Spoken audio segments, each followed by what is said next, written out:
Que se passe-t-il après la mort? Personne ne peut le dire, car personne n'en est revenu, pourrait-on dire. C'est oublier que des expériences de personnes considérées comme cliniquement mortes, revenant in extremis à la vie, se multiplient aujourd'hui, grâce aux moyens de réanimation de plus en plus performants. Les témoignages de ces expériences de mort imminente sont les mêmes dans toutes les cultures, à tous les âges, de toutes les croyances et de tout niveau d'instruction ou milieu socio-culturel. Et les EMI sont bien plus fréquentes qu'on ne l'imagine. Aujourd'hui, près de 60 millions de personnes sont revenues de la mort clinique. A-t-on affaire à des millions de fabulateurs qui inventent ces faits défiant la science? Cela semble peu probable. Que se passe-t-il alors une fois que notre cœur a cessé de battre? Les expérienceurs, comme on les appelle, témoignent avoir quitté leur corps, happés vers un ailleurs, un au-delà, un autre monde généralement magnifique, hors de notre temps et de notre espace, où ils étaient parfaitement heureux. Il leur a fallu le quitter avec regret le plus souvent en revenant sur Terre. À partir de là, ils ne voient plus leur existence de la même façon. Ils sont plus attentifs à leurs proches, développent un amour du prochain plus profond et de la gratitude pour cette vie qu'ils considèrent comme sacrée. Cet aller et retour les marque à jamais et réactive leur spiritualité. Leur EMI les rapproche de Dieu et des hommes. Ils sont sûrs qu'il y a une vie après la mort, ils n'en ont plus peur. Certains vont encore plus loin, emportés dans un long tunnel. Ils rencontrent alors d'autres êtres qui les accueillent avec une infinie bienveillance. Un parent déjà décédé, parfois inconnu, une figure spirituelle ou un esprit que l'on peut assimiler à un ange.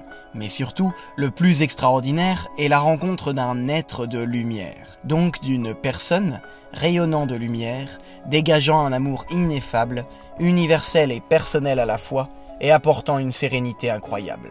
Cet être semble tout connaître de la personne, lui posant la question « Qu'as-tu fait de ta vie ?» avec beaucoup de tendresse, sans reproche, sans culpabilisation, mais avec, en même temps, toute l'exigence de l'amour.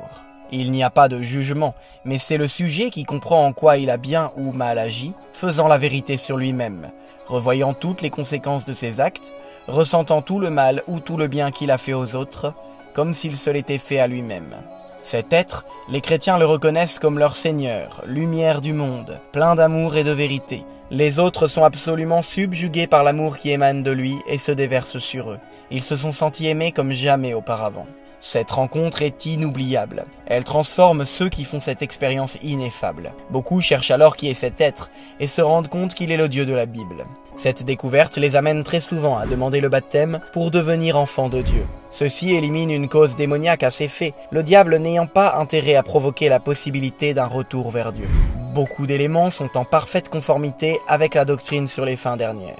L'idée d'un jugement particulier de toute notre vie par le Christ, l'immortalité de l'âme et sa séparation d'avec le corps au moment de la mort, la présence des anges, l'existence du purgatoire et de l'enfer, car certaines EMI sont négatives.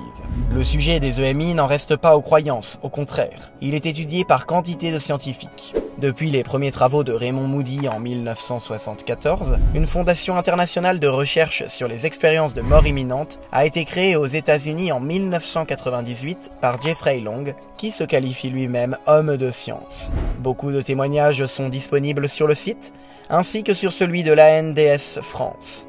Dans notre Occident sécularisé, où plus grand monde ne croit encore à la vie éternelle, les EMI viennent mettre devant nous la réalité qu'après la vie, il y a une vie magnifique qui nous attend.